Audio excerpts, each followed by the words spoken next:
A faint hum of wind slides across an empty country road. The camera is fixed, tripod still.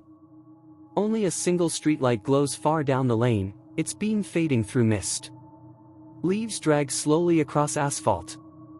In the distance, barely visible, the outline of a house sits at the edge of the fog. The lens glides forward, almost imperceptibly. Each meter of movement makes the air thicker, quieter. The road curves toward the property gate, rusted, half open.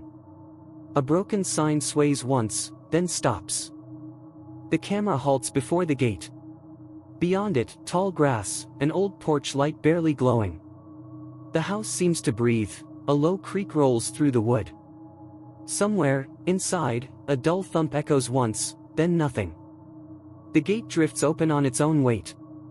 The movement is slow, quiet, natural, as though pushed by wind, but there is none.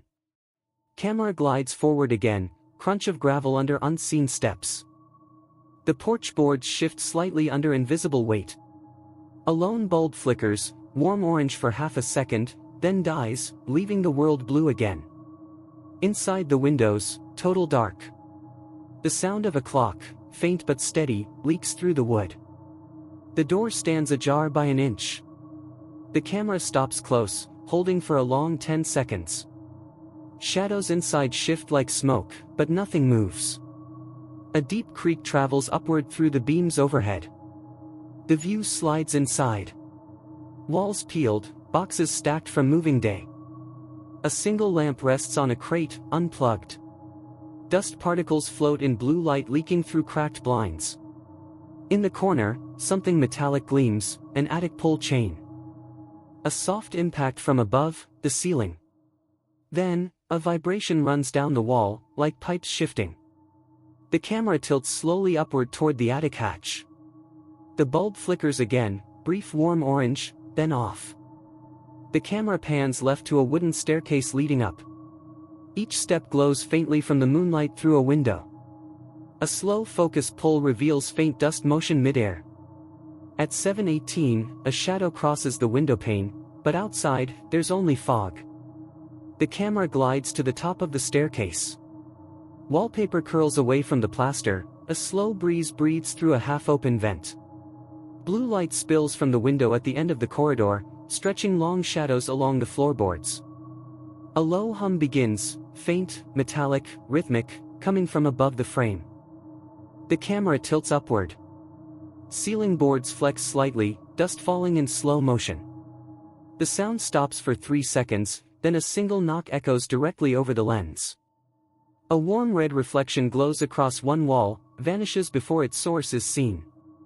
The attic chain dangles, barely moving. A close-up, the hook quivers once, metal faintly ringing. Then absolute silence, only the distant tick of the unseen clock below.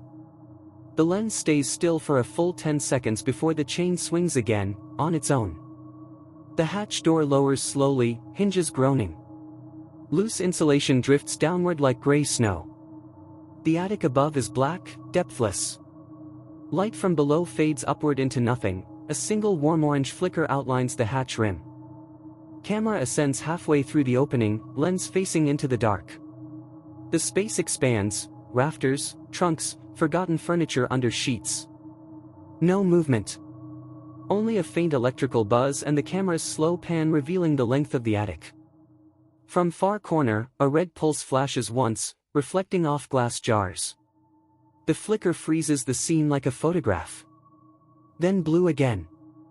The hum returns, deeper this time, vibrating through beams. Camera pans to a tall mirror leaned against a wall. Its surface fogged except a clear oval center. Inside that oval, no figure, only the opposite side of the room.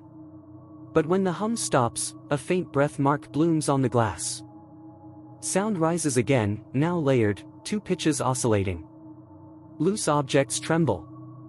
A thin stream of dust falls from the rafters exactly where the mirror faces. Camera does not move, only the light seems to throb with the vibration. The bulb below flickers out, plunging everything into near black. For 5 seconds, there's no image, only faint audio hiss. Then, gradually, the camera's auto exposure lifts the blue again, showing that the mirror has turned slightly toward the lens. The lens retreats toward the hatch opening. The house creaks differently now, timber flexing as though breathing. At the last frame, the chain swings again, tapping wood 3 times. Camera rests on the half-open front door seen earlier. Outside, the fog glows faint orange from the distant streetlight. A single streak of dust drifts past lens, then, faintly, a red reflection crosses the door's surface and fades. Cut to black.